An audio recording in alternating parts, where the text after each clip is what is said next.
La rubrique des inondations, nous savons tous que nous sommes en saison pluvieuse et depuis quelques jours, il pleut des cordes à Lomé. Et toute la ville, aucun quartier n'est épargné, les gens ont les pieds dans l'eau. Les gens ont les pieds dans l'eau et les vidéos ont fait le tour des réseaux sociaux qui montrent l'échec de toute une nation. Avant que je ne parle fondamentalement de ce qui se passe comme inondation dans notre pays, je voudrais que la technique me passe une vidéo de Patrice Talon, une vidéo de Patrice Talon qui nous explique comment lui, il a pu, avec peu de moyens, il s'est organisé pour doter le Bénin en 8 ans ou 9 ans d'infrastructures qui font aujourd'hui que le Bénin est devenu une destination en Afrique de l'Ouest. Aujourd'hui, quand vous voyez les Togolais, le week-end, ils prennent leur voiture, ils partent au Bénin, alors qu'il y a de cela 7 ans, 8 ans, c'était le contraire. Ou de cela, il y a quelques années, c'était le contraire. Je ne sais pas si la technique a cette vidéo-là de Patrice Talon qui explique comment il a pu relever le défi. Est-ce que le Bénin a gagné au loto récemment? Voilà. Moi, je n'ai pas entendu que le Bénin a gagné un loto, a gagné des centaines de milliards quelque part. Voilà. Moi, c'est Patrice Talon qui parle. C'est notre ambition d'être les meilleurs, d'être performants, de sortir le meilleur de nous-mêmes. Pour que, même si le Bénin est situé sur le continent africain, le continent de tous les défis, même si le Bénin est situé sur ce continent, que le Bénin soit l'oasis de ce continent. Le meilleur reste à venir, le meilleur est déjà fait, il reste à jaillir, à se faire voir pour notre satisfaction à nous tous, parce que c'est notre effort commun. Tout cela, mesdames et messieurs, pourquoi subitement c'est devenu possible? Est-ce que le Bénin a gagné au loto récemment? Moi, je n'ai pas entendu que le Bénin a gagné un loto, a gagné des centaines de milliards quelque part. Le Bénin n'a pas découvert du pétrole, de l'or, du diamant, non. Mais subitement, ce pays est devenu un pays riche, qui investit autant, des centaines de milliards, des milliers de milliards.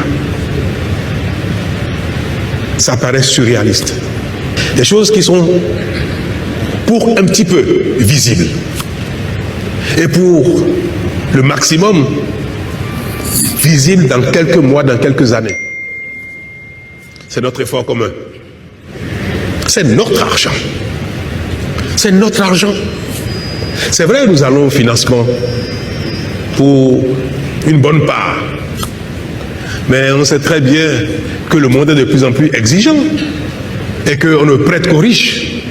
Si le Bénin est capable d'emprunter autant sur le marché financier, c'est parce que le Bénin est riche. Le Bénin est riche de nos impôts, de nos 1 franc que l'État collecte sur chacun de nous. Le Bénin est riche de la manière dont il dépense ses impôts. Le Bénin est riche de ce que nous savons désormais économiser. Le Bénin est riche de nos efforts, de nos peines, de nos sueurs.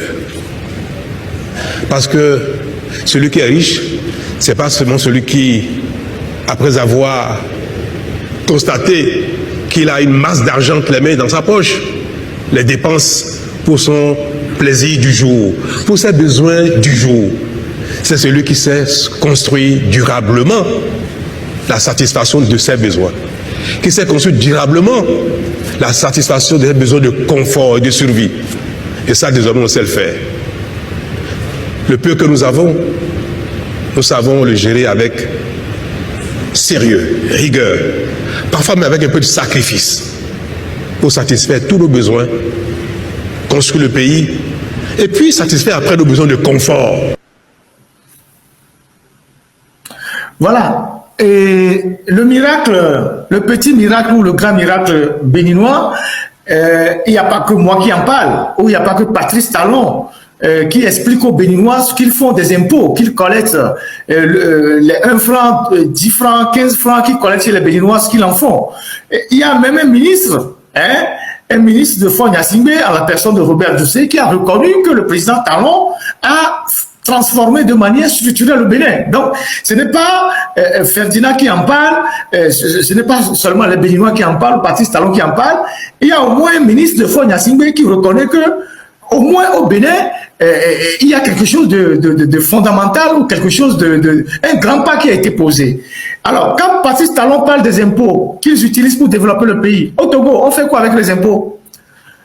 Au TR, qui ferme les boutiques des gens, qui augmente les taxes, qui empêche les Togolais de la diaspora de faire des transactions. Les gens ont arrêté de faire des conteneurs à cause de l'augmentation des coûts des conteneurs, des véhicules d'occasion.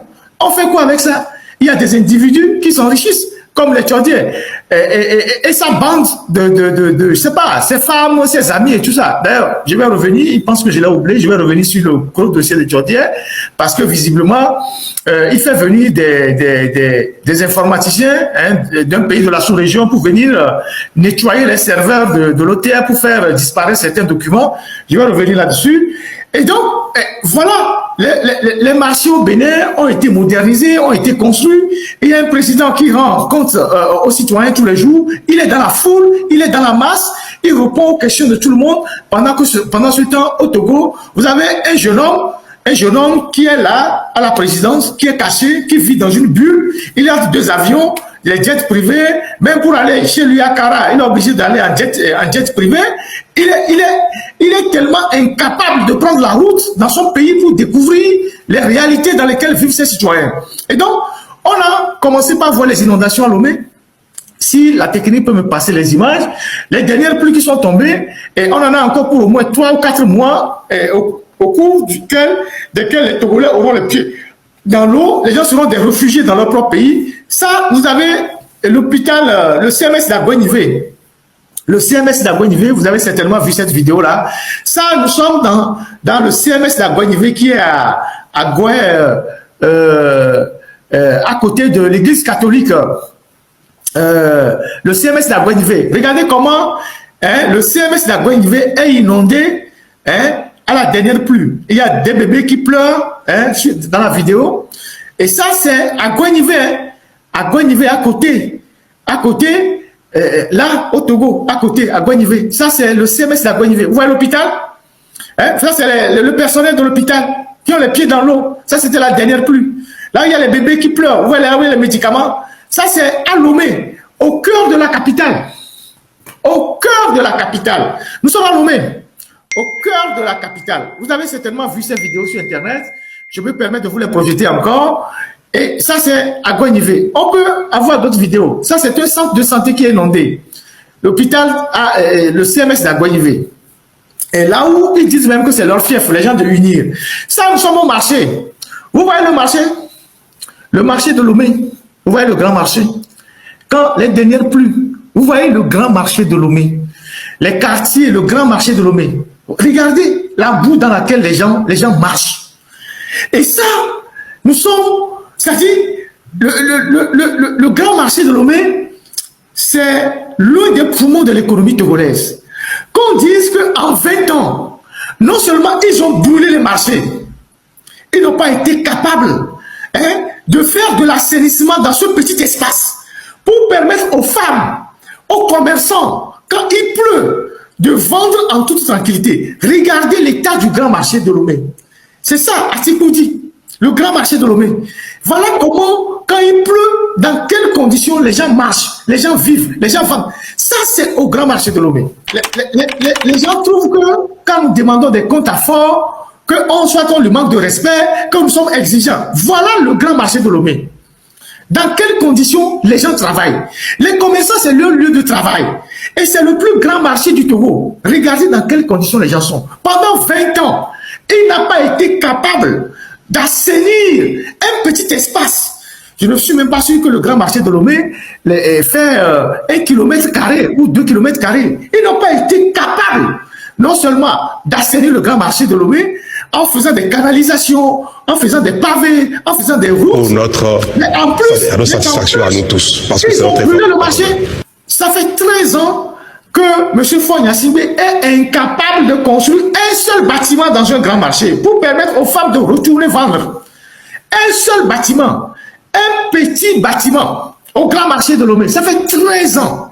Patrice Talon est arrivé, il a construit une trentaine de marchés en moins de 8 ans, de grands marchés, dont l'un des plus grands marchés de gros à Abomey-Calavi qui va ouvrir dans les prochains jours, un marché construit sur plusieurs dizaines d'hectares. Faure Gnassingbé est incapable de construire un seul bâtiment qui a brûlé dans la zone du grand marché à Lomé. Et voilà dans quelles conditions nos mamans, nos frères, nos soeurs, quand il pleut, ils vivent au grand marché de Lomé. Et quand on parle, vous trouvez des individus qui viennent dire oui, on est trop exigeant avec Faure Gnassingbé. Mais il vit dans quel monde quand ses propres concitoyens vivent dans cet état? Passez-moi la vidéo de Djanawe, s'il vous plaît, le grand marché de Djanawe. Ça, c'est encore plus grave parce que c'est un marché qui est juste à côté de la résidence de Faure Gnassingbé. Comment est-ce que nous pouvons accepter ça? Chers concitoyens, comment est-ce qu'on peut accepter? Tapotez le live, ceux qui sont sur Facebook, TikTok, et, parce qu'il y aura pour... voilà le grand marché de Lomé. Vous voyez ça? C'est une vidéo, je pense, si la technique peut défiler la vidéo pour que les gens voient la vidéo, comment le gars il marche dans l'eau pour avancer. Donc, tapotez la vidéo parce qu'il y aura beaucoup, il y aura de grandes annonces aujourd'hui. Voilà, et voilà le grand marché de Lomé. Vous-même suivez les vidéos pendant que les gens marchent.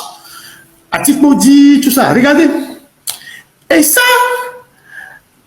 regardez le Togo. C'est le même poubelle même, c'est peu dire. Ce n'est même pas une poubelle, c'est plus qu'une poubelle. Regardez le pays. Regardez le pays. Et ça, les commerçants vont vivre ça pendant 4 mois. Parce que les prix vont tomber au moins 4 mois, minimum. Minimum. Et il n'y a aucune solution pour eux. Et quand les étrangers viennent chez nous, voilà l'image qu'ils ont du Togo. Quand les gens viennent chez nous, voilà l'image qu'ils ont de notre pays. C'est l'image qu'ils ont de notre pays. C'est la zone de Tobato, là, en descendant de l'hôpital. Voilà la zone. Regardez dans quelles conditions les gens vivent. Et chaque année, c'est le même phénomène. Ça fait 20 ans qu'il est au pouvoir. Et chaque année, c'est le même problème. Et même les années qui suivent, même le problème s'aggrave. Les quartiers qui n'étaient pas inondés avant sont aujourd'hui inondés. Vous imaginez ça? Si vous pouvez me passer la vidéo du marché de Djanawe. Donc, vous avez dans nos marchés des gens qui prennent des tickets, qui s'enrichissent, qui gagnent des millions, qui construisent des appartements meublés, qui achètent des voitures, qui changent de voiture, comme la directrice de l'épargne, qui va même percevoir de l'argent auprès des gens qui ont déposé des conteneurs sous les clôtures des gens. Pendant ce temps, ils sont incapables d'assainir le grand marché. Ils sont incapables de construire des infrastructures pour permettre aux femmes chez qui ils prélèvent des impôts tous les jours, des taxes, de travailler dans de bonnes conditions. Et les gens veulent qu'on se taise, qu'on croise les bras et qu'on les regarde, sans rien dire. Pendant que nos mamans qui sont harcelées dans les marchés par l'OTR, qui sont harcelées dans les marchés par les mairies, qui sont harcelées dans les marchés par l'épargne, vivent et travaillent dans des conditions les plus abominables au monde. Attendez, c'est pas possible. Et je voudrais en parler principalement parce que le marché de Djanawe est à 500 mètres du domicile de Faure Gnassingbé. C'est là-bas qu'il passe chaque matin pour aller à l'aéroport. Et quand il revient, c'est par là qu'il passe. Et le marché de Djanawe est à 1 kilomètre de la présidence. Et dire que ce marché est comme une poubelle aussi à ciel ouvert, avec des hangars remplis des marchandises de friperie des Ibo. On s'est même permis de faire, la directrice du marché, de l'époque plutôt, s'est permis d'aller faire une retenue d'eau dans le marché. Et aujourd'hui, cette retenue d'eau déborde et inonde tous ceux qui sont là avec les étalages. Alors qu'il aurait juste fallu canaliser l'eau et faire passer l'eau sous le goudron